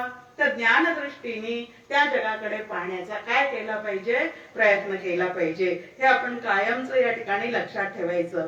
जे जगत भान न होय, ईशना न कोणती राहे, मिळेना तया ठाये काम शोक. उत्तर दिलेलं आहे या ठिकाणी की द्वैतापासून निवृत्त होऊन, द्वैत म्हटलं की त्या ठिकाणी दुःखाचा अनुभव आहे. द्वितीयात वै भयं भवति असं ते आपल्याला श्रुती माऊली सांगते की जेव्हा जेव्हा द्वैताचा अनुभव येईल तेव्हा तेव्हा दुःखाशिवाय दुसरं काहीही पदरी पडणार नाही. आणि द्वैत कशामुळे निर्माण होतं? तर जगत सत्यत्व वाटतं. जीव नावाचं तत्व या ठिकाणी जे आहे ते जीवभावातून सगळं कार्य करतं. म्हणून हे जग जे आहे ते सत्य वाटत राहतं. पण ते परिवर्तनशील आहे, आभासिक आहे, मिथ्या आहे. रोज सकाळी उठून म्हणायचं आणि माझ्या जवळचं जग कसं आहे असं ठरवायचं. एक महत्वाचं आहे. नाही तर काका नेहमी म्हणतात इथं बसून पुणे मिथ्या आहे म्हणायला काहीही वेळ लागत नाही. पण पुण्यात जाऊन राहिल्यानंतर मात्र ते जर मला सत्य वाटत असेल तर मग केलेला परमार्थ गेला कुठे? इतका विचार केलेला गेला कुठे? जास्तीत जास्त मला अकोल्यात राहायचं आहे का पुण्यात राहायचं आहे? पुण्यात राहायचं आहे. मग पुण्यात राहायचं आहे तर आधी तेच जग मला कसं ठरवावं लागणार आहे? मिथ्या आहे, आभासिक आहे, परिवर्तनशील आहे आणि म्हणून त्याज्य आहे. पण पुढचं एक लक्षात ठेवायचं की म्हणून ते कसं आहे तर त्याज्य आहे. जया द्वैताचा असा हट्ट तेथ कर्माग्रह घट्ट तोची निरसता नीट तत्वज्ञाने. की ज्या ठिकाणी असं द्वैताचे घट्ट संस्कार झालेले आहेत त्या ठिकाणी सगळा कर्माचा आग्रह असतो. हे करीन, ते करीन, हे मिळवीन, ते मिळवीन. मग आता आम्ही या जगतात आल्यानंतर काही मिळवायचंच नाही का? आमचं काही वैभव वाढवायचंच नाही का? अरे जरूर सगळे प्रयत्न करायचे आहेत. पण यथायोग्य प्रयत्न झाल्यानंतर जे काही आम्हाला पदरी पडणार आहे ते त्यांनी दिलेलं आहे असं समजून. ईशावास्य उपनिषद 8वा पहिला मंत्र. किती वर्ष झाले ईशावास्य उपनिषदाला? 13-14 वर्ष होऊन गेले. मग आता पहिल्याच मंत्रात आपण शिकलो होतो त्या ठिकाणी की जे देवानी तुझ्यासाठी सोडलेलं आहे तेवढ्याचा फक्त तू उपभोग घे. मग आता प्रत्येकाची व्यवस्था त्या देवानी केलेली आहे. इकडं आपण म्हणतो जो चोच देतो तो चारा पण देतो. मग तो आम्हाला देणार नाही का? पण आमचा विश्वास नाही म्हणून अजून पाहिजे सगळं काय होऊन जातं, सुरू होतं. लवकरच मार्गशीर्ष महिना सुरू होणार आहे. त्याच्यामध्ये कुठलं व्रत असतं जास्ती? महालक्ष्मीचं व्रत गुरुवारच्या. कशासाठी असतं ते? अजून पाहिजे म्हणूनच ते व्रत चाललेलं असतं. द्वैत ना मना येई, मन विषयी ना जाई, या संधी माझी राही जो का साक्षी. की जेव्हा आमचं मन या दृश्य जगतातल्या विषयांकडे आकर्षित होऊन जात नाही, मग खरा परमार्थ कुठं आहे? आता शमदमाचा अभ्यास केलेला असेल तर ते बरोबर जमणार आहे, आणि तो केलेला नसेल तर काय होणार आहे? मग दिसला विषय की घाल झडप, ह्या पलीकडे दुसरं काही नाही. जसं सावज दिसलं की त्या वाघांना किंवा हिंस्त्र पशु जे आहेत त्यांना दुसरं काही सुधारतं का? सुधरत नाही. तसंच जर आमचंही होत असेल तर ते 4 पायाचे आणि आम्ही 2 पायाचे, पण दोन्ही कसे झालो? दोन्ही पण पशुच झालो. मग त्यांच्या ठिकाणी त्यागण्याच्या वृत्तीचा प्रश्नच येत नाही. पण नरदेहाला मात्र त्याग योनी असं म्हणतात. विचारपूर्वक त्यांनी सगळ्या गोष्टींपासून दूर राहायला शिकलं पाहिजे. इथं म्हटलं की द्वैता बुद्धीतून बाजूला व्हायचं, विषयांकडचं आकर्षण कमी करायचं, आणि जेव्हा आपलं चित्त ह्या पद्धतीने त्या विषयांकडे धावत नाही, तेव्हा मधली जी संधिकाल जो असतो 2 वृत्ती उमटण्याच्या मधला, त्याला म्हटलेले, ती जी जागा आहे ती ब्रह्मस्वरूपाचा अनुभव देणारी असते. म्हणून एक वृत्ती उठली की दुसरी उठण्याच्या पूर्वी मध्ये जो एक क्षण असतो तो साधकाने जिंकायला शिकलं पाहिजे. म्हणजे त्या क्षणात जास्तीत जास्त राहण्याचा त्यांनी जर प्रयत्न केला तर तोची मुक्तगा ज्ञानी सम अज अद्वय स्थानी, तो एकची स्वामी मानी आश्चर्य रूप.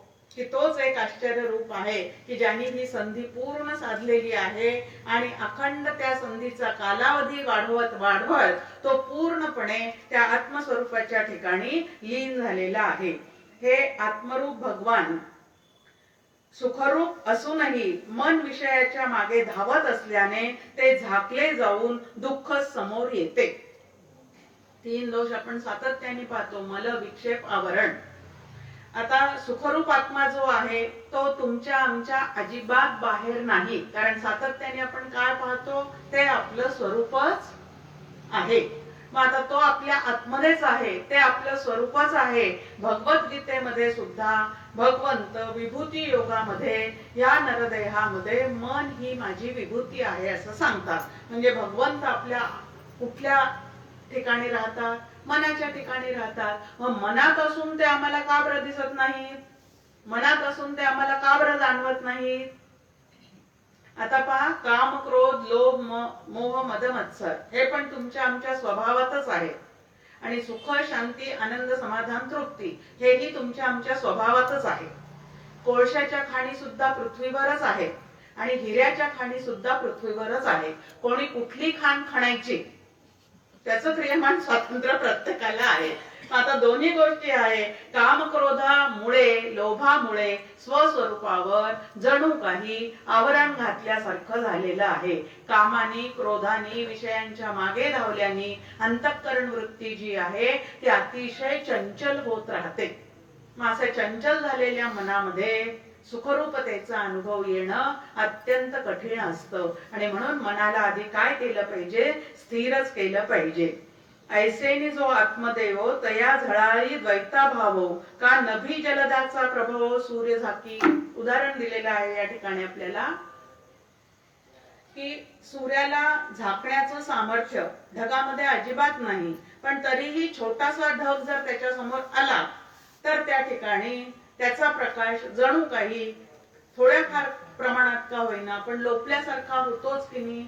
तसं या मायेने आत्मसूर्याला झाकावं असं सामर्थ्य तिच्यामध्ये अजिबात नाही, पण तरीही हा जीवात्मा मात्र मायेत अडकून पडल्यामुळे त्याला स्वस्वरूपाची जाण येत नाही. समर्थांची प्रसिद्ध ओवी आहे, हस्त बांधीजे ऊर्ण तंते, लोभे मृत्यू भ्रमराते, तैसा जो प्रपंची गुंते, तो एक मूर्ख. असं समर्थ म्हणतात, मी नाही. ज्ञानेश्वर माऊली आपल्याला सांगते, तैसा हृदयामध्ये मी रामू, असता सर्व सुखाचा आरामो, का भ्रांतासी कामो विषयावरी. की सुखरूप तत्व तुमच्या आतमध्ये असताना, मी सतत उपलब्ध असताना, मीच सुखरूप आहे असा भाव न करता, मला सुखी व्हायचं आहे असा कशाला ध्यास धरता? असा कशाला ध्यास धरायचा? सुखी व्हायचंय, सुखी व्हायचंय. त्याच्याऐवजी मी सुखरूप आहे, सुखरूप आहे असं म्हणत राहा, सुखरूपतेचा अनुभव येईल. सुखी व्हायचं म्हटलं की हे मिळालं पाहिजे, ते मिळालं पाहिजे, अजून पाहिजे, कमी पडतंय, या पद्धतीची जी लांबण आहे ती लागतच जाते. इंद्रियांच्या पाठी फिरून भोगाची आटाटी, ते दोन्ही टाकीता नेटी तत्व दिसेते. आत्मज्ञान केव्हा होते किंवा आत्मदर्शन कठीण का आहे असा विषय या ठिकाणी आहे. जे विषयांच्या मागे धावणारे आहेत त्यांच्यासाठी आत्मज्ञान कठीणच कठीण आहे. आणि जे विषयापासून सुटलेले आहेत, जे आत्मस्वरूपी रंगलेले आहेत, जे मनापासून भगवंताची भक्ती करत आहे, त्यांच्यासाठी मात्र आत्मज्ञान जवळ आहे का तेच आत्मा आहेत, तेच आत्मा आहेत असा त्यांचा भाव जो आहे तो होऊन जातो. परत इथं की अनेक जण अनेक पद्धतीने त्या आत्म्याविषयी बोलतात. जगाविषयी जसं अनेक मत आहेत तसे आत्म्यासंबंधी सुद्धा अनेकांचे अनेक मत आहेत. कोणी तो आहे म्हणतात, कोणी तो नाही म्हणतात, कोणी तो आहे आहे म्हणतात, कोणी तो नाही नाही म्हणतात, म्हणजे विरुक्ती करून सांगतात. या पद्धतीचे त्याच्याविषयी अनेक मत आहे. पण खऱ्या साधकांनी श्रुती माऊलींनी दिलेला निर्णय जो आहे तो आपल्या ठिकाणी बिंबावा की आत्मा आहे तो सच्चित आनंद घन आहे, तो बाहेर कुठे नसून तो तुमच्या आमच्यामध्ये आणि या संपूर्ण ब्रह्मांडामध्ये भरून राहिलेला आहे आणि तो मी आहे असा जो निर्णय आहे तो आपण आपल्या ठिकाणी सतत घेऊन राहायचा आहे. पण आग्रही बुद्धी ज्यांच्या ठिकाणी आहे, म्हणजे काही दुराग्रह आधीपासूनच आपण करून घेतलेले असतात आणि ते दुराग्रह न सोडता ज्या वेळेला परमार्थात आपला प्रवेश होतो त्या वेळेला प्रगती लवकर होऊ शकत नाही. अनाग्रही वृत्ती याला बुद्धीचा विकास असं म्हणतात. अनाग्रही बुद्धी याला बुद्धीचा विकास झाला असं म्हणतात. आणि तुमची आमची दुराग्रही बुद्धी जी आहे की जे आपल्याला पटतं तेच खरं आहे. मग असं जर असेल तर मग संतांचं म्हणणं मनावर घेतलं जाणार नाही, श्रुती माऊलीचं सांगणं मनावर घेतलं जाणार नाही आणि आत्मतले भावच जर आपले बदलत नसतील तर मग आत्मदर्शन जे आहे ते तुमच्या आमच्यासाठी अतिशय कठीण होऊन जातं. म्हणून असं न करता परिपूर्ण ज्ञानमय आदि मध्य अंतरहित अव्यय पदात्मक ब्रह्मपदाला पोहोचल्यावर तो मुक्त कर्म करील काय. आता आपण पाहिलं की ज्याला हव्यास आहे तो कर्म करत राहतो मिळवण्यासाठी, पण ज्याला पूर्ण काम जो झालेला आहे, आता पूर्ण काम शब्दाचा अर्थ आहे ज्याच्या कामना पूर्ण झालेल्या आहेत असा नाही.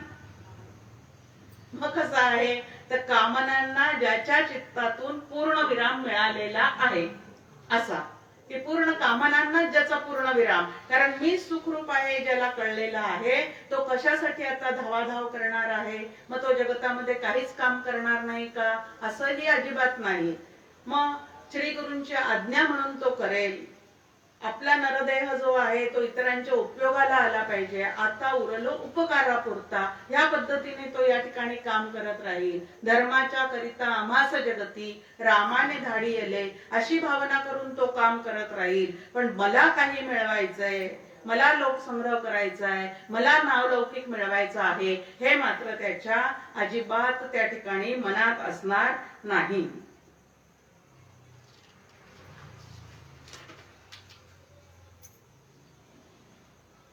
आणि असा जो काम क्रोधापासून सुटलेला महात्मा ज्याचं अखंड चित्त त्या ब्रह्मानंदी रंगलेलं आहे त्या महाबुद्धिमानाला आपण होऊन सर्वत्र सर्वज्ञता प्राप्त होते असं या ठिकाणी सांगितलेलं आहे की त्याला सर्वज्ञता आपोआपच प्राप्त होते.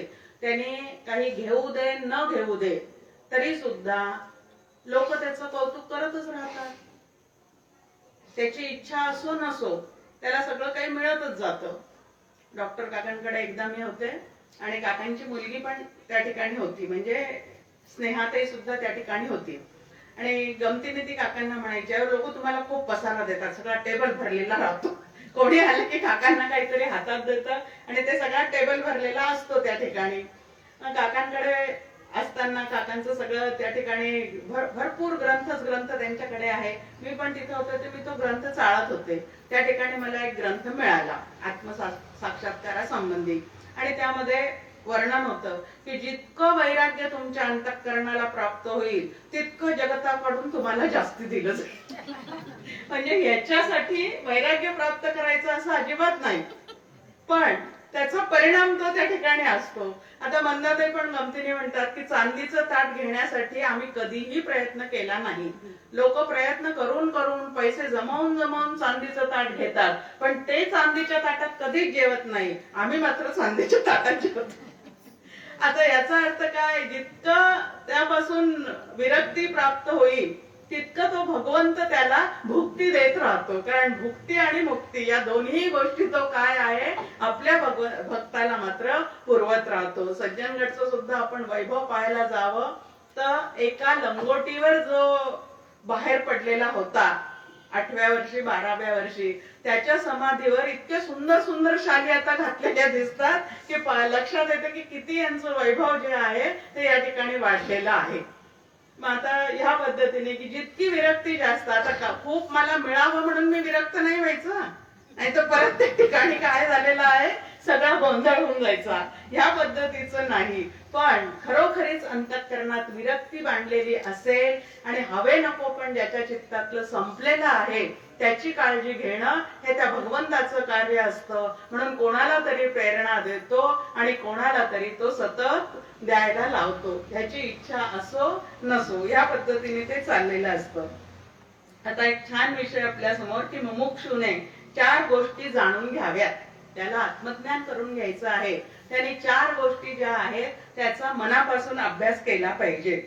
आता टाकण्यासारखं एक जे आहे ते त्यांनी समजून घेतलं पाहिजे, जाणण्यासारखं जे आहे ते त्यांनी समजून घेतलं पाहिजे, त्यानंतर मिळवण्यासारखं काय आहे ते त्यांनी समजून घेतलं पाहिजे, आणि निराकरण कशाचं केलं पाहिजे ते त्यांनी समजून घेतलं पाहिजे.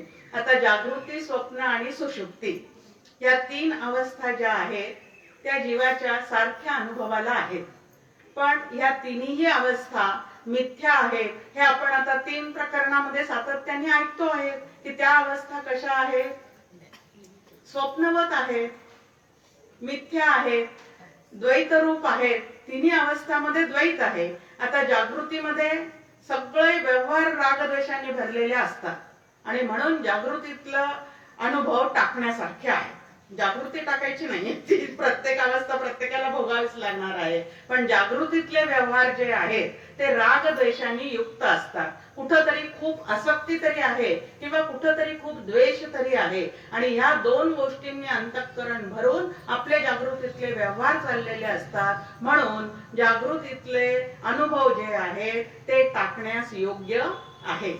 आता स्वप्न ज्या वेळेला आपण अनुभवतो त्यावेळेला तिथं कशाला मेळ नसतो, कशाला मेळ नसतो. झोपलेला एका ठिकाणी असतो, गेलेलं दुसऱ्या ठिकाणीच दिसतं. ह्या पद्धतीने तिथं वेगळंच काहीतरी चाललेलं असतं. गरीब असेल त्याला श्रीमंतीचं स्वप्न पडतं, श्रीमंत असेल त्याला गरिबीचं स्वप्न पडतं. ह्या पद्धतीने कशाला त्या ठिकाणी मेळ नसतो. म्हणून स्वप्नातले अनुभव सुद्धा टाकण्यासारखेच आहेत. आणि गाढ झोप म्हणजे सुषुप्ती, त्यामध्ये तर काहीच कळत नाही आणि म्हणून ते टाकण्यासारखं आहे. मग या तिन्ही अवस्था ज्या आहेत त्याविषयी जर अनासक्ती चित्तामध्ये बांधली तर तुरीय अवस्था म्हणजे तुरीय आत्मा जो आहे तो तुम्हाला आम्हाला लक्षात येऊ शकतो. आता संपूर्ण जगतामध्ये जाणण्यासारखी फक्त एकच गोष्ट आहे, मुंडक उपनिषदामध्ये आपल्या समोर आहे. एक जाणलं की सगळं जाणल्यासारखं होतं, आणि असं एक जाणलेलं तत्व कुठलं आहे तर ते तत्व म्हणजे ब्रह्म, आत्मा, चैतन्य, हेच ते जाणण्यासारखं आहे. म्हणून ती गोष्ट जाणून घ्यावी. भलेही बाकीच्या गोष्टी जाणल्या नाही जाणल्या तरी हरकत नाही. त्यानंतर मिळवण्यासारखं काय आहे, सगळ्यात श्रेष्ठ धन कुठलं आहे हो, की जेणेकरून अंतःकरण आमचं शांत होऊ शकतं, तृप्त होऊ शकतं. आता एक धन जे आहे ते मार्गशीर्ष महिन्यातल्या लक्ष्मीने प्राप्त होत. आता सगळीकडे आपण पाहतो की भरपूर पैसा असणारे लोक भरपूर कमावलेलं आहे, घर आहे, दार आहे, बंगला आहे, गाड्या आहेत, एक नव्हे दो चार दिला दे, याप्रमाणे त्या गाड्या घरामध्ये जमलेल्या आहेत. उंची सोफा सेट आहे, कब्बश आहे, सगळं सगळं आहे, पण मनामध्ये शांतता नाही, तृप्ती नाही. मग या धनाचा उपयोग काय आहे? घरी कोणी येणार नाही, जाणार नाही, कोणी विचारत नाही, मग याचा उपयोग काय? समर्थ म्हणतात सोयऱ्या नाही, दायरा नाही, म्हणून प्राणी करंटा. आता हे सुद्धा एक वैभवाचं लक्षण आहे व्यावहारिक जीवनातलं. मग हे काहीच नाही, पैसा भरपूर आहे, मग काय आहे त्या ठिकाणी? मनाला सुख शांती समाधान नसेल तर त्या पैशाचा काही उपयोग नाही. म्हणून ते धन कसं आहे? ते धन ज्याच्याजवळ असेल त्यांनी विष्णूसह ते धन उपयोगात आणावं, हे महत्वाचं आहे. नुसतं आपल्या भोगासाठी जर त्याचा उपयोग केला तर ते शांती तृप्ती तुम्हाला आम्हाला कधीही देऊ शकणार नाही. ते कधीही तुम्हाला आम्हाला देऊ तृप्ती शांती देऊ शकणार नाही. मग दुसरं धन जे आहे ते विचार धन आहे. आता या दोन्हीतलं श्रेष्ठ धन कुठलं आहे? सुंदर विचाराने माणूस तिथल्या तिथं शांत स्वस्थ होऊ शकतो. मग आता या ठिकाणी मिळवण्यासारखं धन कुठलं आहे? अन्न वस्त्र निवारासाठी ते धन पाहिजे आणि सुख शांती समाधानासाठी हे धन पाहिजे. हे कायमचं लक्षात ठेवायचं आहे की बाकीचं आम्ही किती मिळवलं तरी विचार धन जर आमच्या जवळ नसेल तर परमार्थ नाही तो भिकारी. समर्थ म्हणतात बाकीचं वैभव किती असू दे, परमार्थी तो राज्यधारी, परमार्थ नाही तो भिकारी. मग आता हे विचारधन जे आहे ते कोणापाशी मिळतं? संतांपाशी मिळतं. मग संगत कोणाची असावी? संतांची असावी. या पद्धतीने मिळवण्यासारखं एकच आहे. त्यानंतर चौथं जे आहे निराकरण करण्यासारखं काय आहे? तर चित्तातले राग द्वेष आसक्ती विषयासक्ती हे सगळं काढून टाकण्यास योग्य आहे, त्याचं निराकरण करण्यास योग्य आहे. मग आता ते निराकरण आम्ही करतोय का? पुढचा प्रश्न आला की आत्मज्ञानासाठी एकत्र येतोय, त्याच्यासाठी सगळं आमचं प्रयत्न चाललेले आहे, पण प्रत्यक्षात मात्र राग द्वेष चित्तातले घालवता येत नसेल, विषयासक्ती घालवता येत नसेल, आता त्या विषयांच्या मागे आम्ही धावलो नाही धावलो तरी गेल्या जन्मीचं जे आम्ही कर्म करून ठेवलेलं आहे त्याचं फळ म्हणून प्रारब्धाने विषय आमच्या समोर येतच जाणार आहेत. आता ते विषय आल्यानंतर आनंदाने भोगायचे नाही का? दुसरा प्रश्न आपल्या समोर की भोगायचे नाही का? जगतामध्ये आनंदाने वावरायचं आहे, आनंदाने सगळं करायचं आहे. डॉक्टर काका नेहमी म्हणतात की बासुंदी समोर आल्यानंतर कडुलिंबाच्या रसासारखी प्यायची नाही. म्हणजे विरक्त माणसाने नेहमी चेहरा पाडलेलाच ठेवला पाहिजे का? किंवा हटवादी वैराग्य असलं पाहिजे का? आणि असं हटवादी कर्मठ वैराग्य जर असेल तर इतरांना सुद्धा त्रास होतो आणि स्वतःला सुद्धा काय होतो? त्रासच होतो. पण विवेकाने आलेलं वैराग्य, मग ते विवेकाने आलेलं जे वैराग्य आहे ते कसं असतं? असेल तर असू दे, नसेल तर नसू दे, कुठलीही गोष्ट आली रामकृष्ण हरी, गेली रामकृष्ण हरी, दोन्हीही वेळेला जर चित्त शांत असेल तर ते जे विषय आहेत ते बाधत नाहीत. आणि भगवंताचं स्मरण नसताना मात्र जे आम्ही उपभोग घेतो ते सगळे तुम्हाला आम्हाला काय होतात? तर बाधतात. प्रारब्धाने मिळणार आहे पण ते त्यांनी दिलेलं आहे, त्याच्या कृपेने मिळालेलं आहे, त्याची इच्छा आहे हे मी वापरावं म्हणून या पद्धतीचा विचार असेल तर ते बाधणार नाही. राम म्हणे भोगी त्यागी कर्म न लिंपे तया अंगी. किती सोपं करून सांगतात संत आपल्याला की भोगाच्या वेळेला आणि त्यागाच्या वेळेला दोन्ही वेळेला रामकृष्ण हरी म्हणण्याचा प्रयत्न करा, म्हणजे काहीही त्रास होणार नाही. हे चार जे आहेत ते प्रथम जाणून घ्यावे आणि त्यातील एक ज्ञेय सोडून उरलेले तीन केवळ काल्पनिक आहेत. ज्ञेय म्हणजे ब्रह्म, हे सत्य आहे आणि बाकीचे तीन जे आहेत ते शेवटी कसे आहेत? ते काल्पनिक आहेत आणि म्हणून ते सोडून देण्यासच योग्य आहे. हे या ठिकाणी आपण जाणून घ्यायचं आहे. सर्व जीव स्वभावतःच आकाशाप्रमाणे व्यापक व अनादि असे जाणावे, त्यांच्यात कोठेही कधीही अनेकत्व नाही. आणि म्हणून जीव जीवात घालावा, आत्मा आत्म्यात घालावा, राह राहो घ्यावा परांतरांचा शोध, प्रत्येकाचा आतमध्ये जाऊन मिसळून मिळून राहावं आणि असं राहता आसक्त होऊ नये पण मिसळून राहावं. परत आहे या ज्या छोट्या छोट्या अशा खुणा आहेत ना त्या लक्षात ठेवल्या पाहिजे साधकांनी. प्रेमाने एकमेकांना सहकार्य करावं यामध्ये काहीही वाद नाही.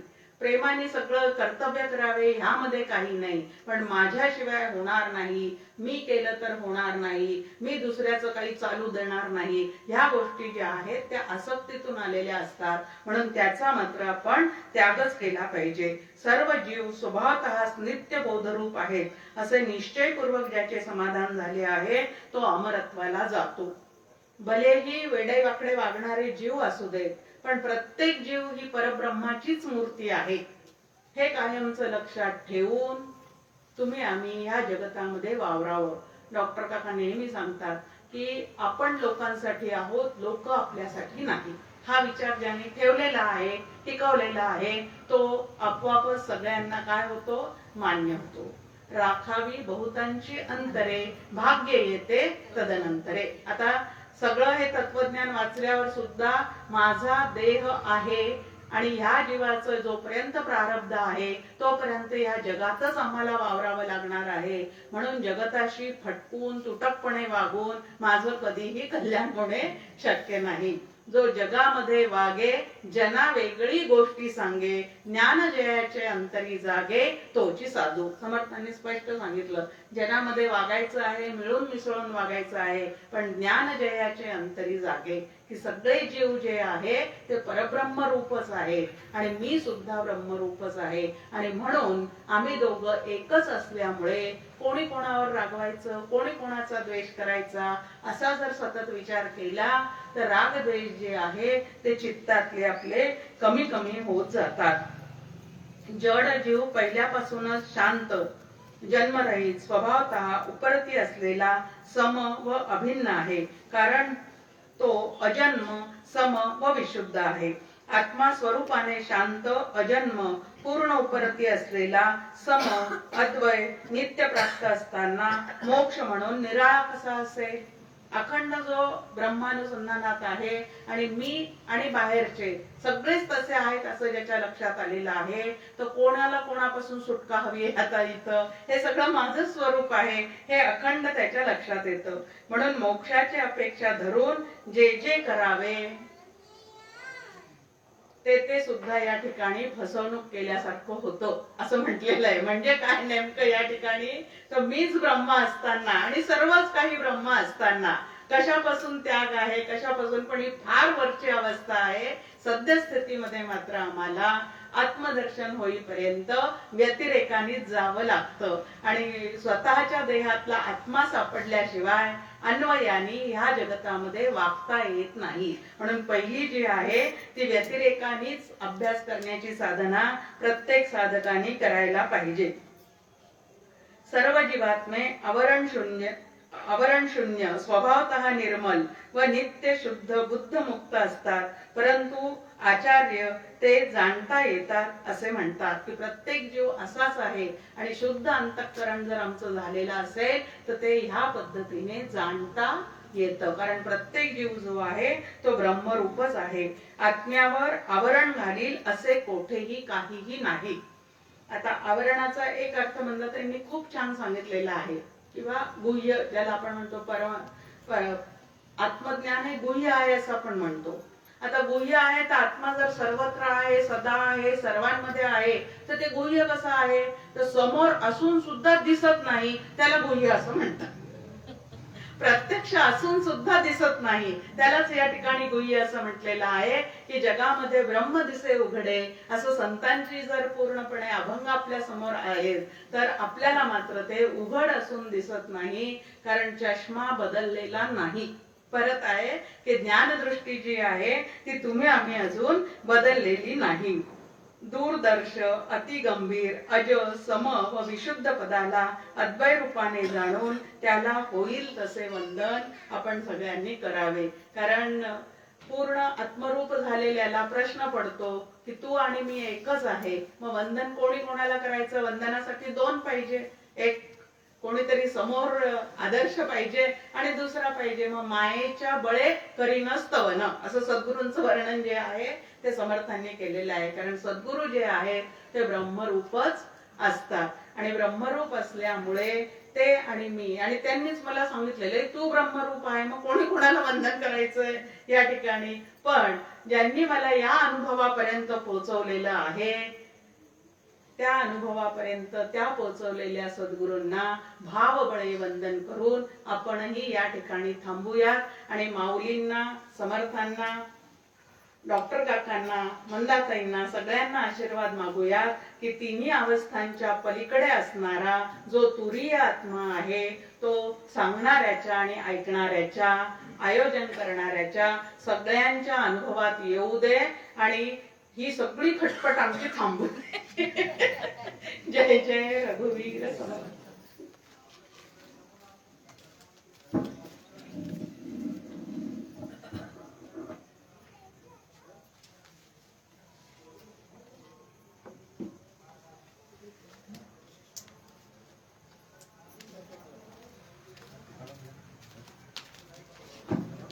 रामकृष्ण हरी.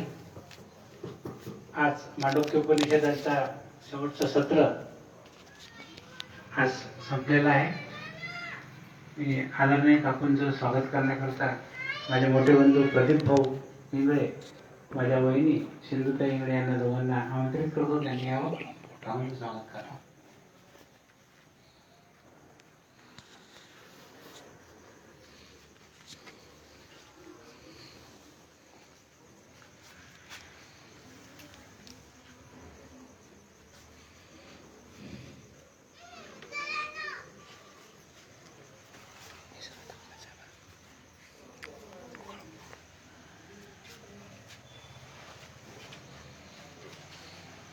प्रकाश काका इथे आलेले आहेत, पण प्रकाश काकाला आवडत नाही असं गृहीत धरूनच मी त्यांना बोलावलंच नाही.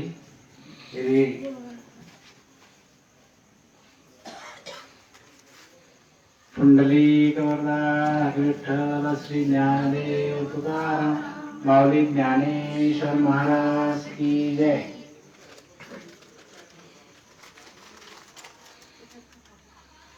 काका नाही आहेत.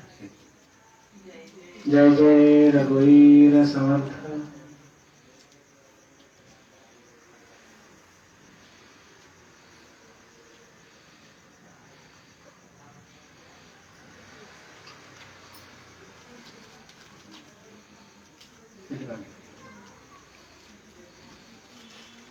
मांडुक्य उपनिषदाचा ओझरता होईन स्पर्श झालेला आहे. ओझरता शब्द वापरावा लागेल कारण त्याचा विषयाचा हवंगा मोठा आहे आणि संतांचं वर्णन करताना माऊली फार सुंदर वर्णन करतात.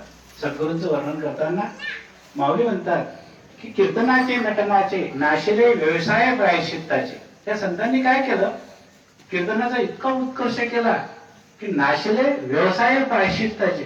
प्रायश्चित्त ही जी अवस्था आहे ही शुद्धीची अवस्था आहे, पण त्यांनी शुद्धच केलं कीर्तनामुळे. म्हणून काय केलं, नाशिले व्यवसाय प्रायश्चित्ताचे, नामच नाही पापाचे ऐसे केले. नाही, पापाचं नाव ठेवलं नाही. शमदमा अवकळा आणली. शम आणि दम. शम म्हणजे मनावर नियंत्रण, दम इंद्रियावर नियंत्रण. त्याने अवकळा आणली, तीर्थे टायावरून उठली.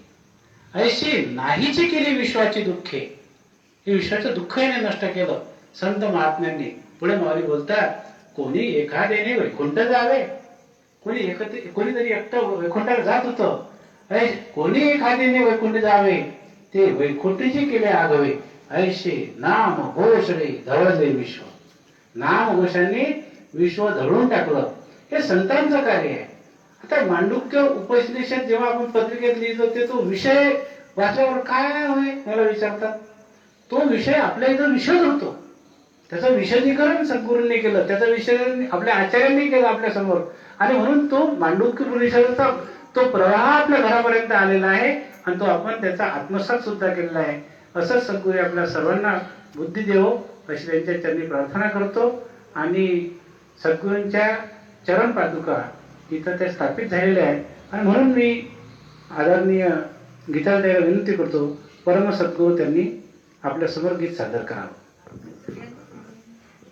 तुमच्या बरोबर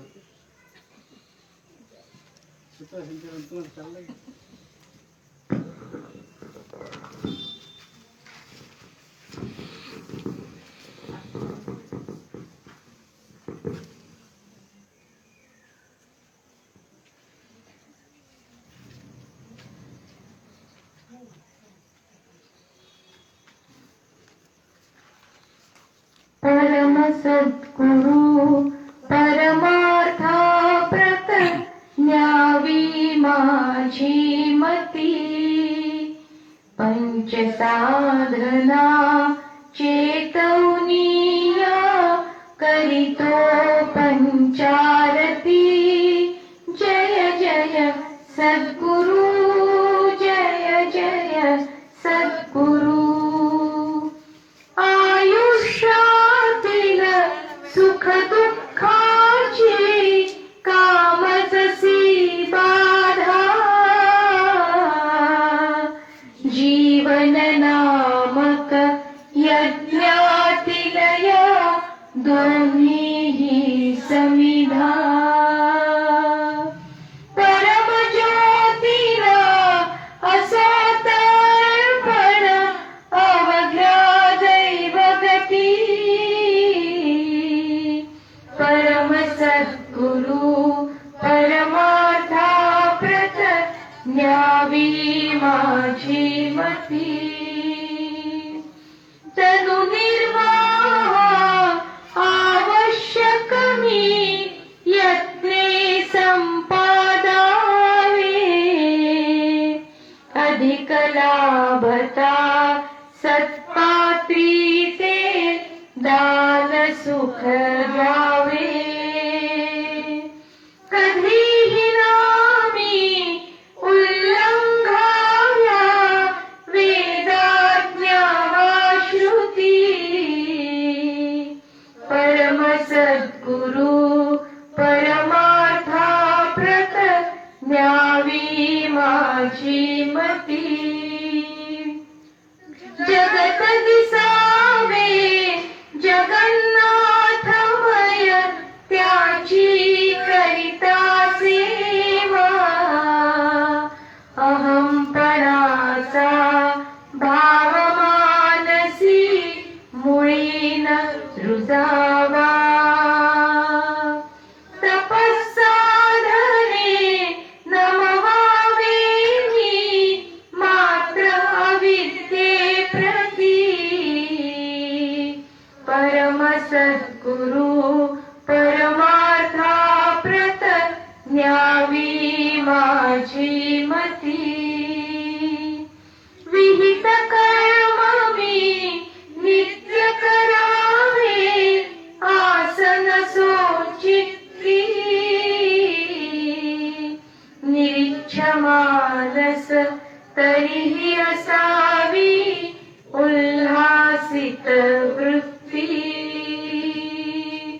तुझ्या पदांचे तीर्थ ठरावी सहजची माझी कृती परम सद्गुरु परमार्था प्रत न्यावी माझी मती स्वाध्यायाने उमजावी मज माझ्या मदली शक्ती सत्य लाभता सरे याचना उरते अमृत भक्ती अनंत जन्मा साठी म्हणूनी तुझही शरणागती परम सद्गुरु परमार्था प्रत न्यावी माझी मती पंच साधना चेतवनिया करितो पंचारती जय जय सद्गुरु जय जय सद्गुरु जय जय सद्गुरु जय जय सद्गुरु पुंडलीक वरदा हरी विठ्ठल श्री ज्ञानदेव तुकाराम पंढरीनाथ महाराज की जय. माऊली श्री ज्ञानेश्वर महाराज की जय. सद्गुरुनाथ महाराज